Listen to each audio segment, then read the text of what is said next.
होतं हे नीरजला माहिती होतं? हो, माझ्या बायोडेटात त्याला ते आलं असेल.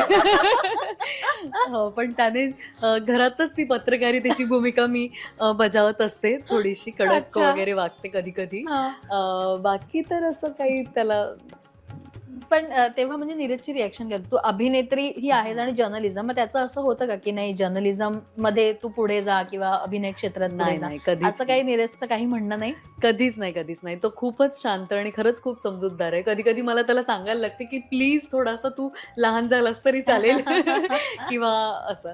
पण जसं तो आता उत्तरं देतोय, तर हं. त्यावरून अंदाज आलाच असेल. तो मला आधीच सांगत होता, की "प्लीज मला सांग काय प्रश्न विचारणार आहेत?"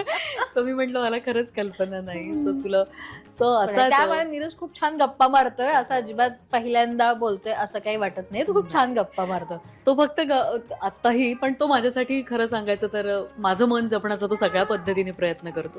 सो आता पाडवा आहे, सो जास्त वेळ घेणार नाहीये तुमचा, पण एक छोटंसं जाता-जाता एक सेगमेंट आहे. अर्थात फार कॉमन असलं तरी एकमेकांबद्दल जाणून घ्यायची उत्सुकता तुम्हालाही असते आणि काय उत्तरं मिळतील ह्याची एक क्युरिओसिटी असते. सो एकमेकांना साधारणतः किती ओळखतात, काय माहिती ह्याचे एक छोटेसे प्रश्न आहेत. So let's try Mrinal. Mrinal खूप जास्त उत्सुक असेल.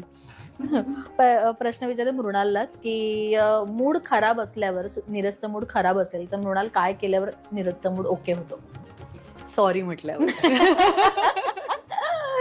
तर सेम प्रश्न तुला मृणालला मनवायचं असेल, तर काय केल्यावर मृणाल पटकन म्हणजे नॉर्मल होते? तिला एक मिठी हवी असते आणि कॉफी. कॉफी? ओह! ओके. म्हणजे नीरज स्वतः बनवून देतो म्हणजे. हे मिठीचं कट करा. असू दे गं. काय? नीरज हो, नीरज खूप छान कॉफी करतो. हं. पण जनरली आता मी त्याला म्हणते आपण बाहेर जाऊया कुठेतरी असं. Okay, okay. दुसरं ते म्हणजे कुठल्या गोष्टीमुळे नीरजची जास्त चिडचिड होते? त्याचं न ऐकल्यावर. ओके.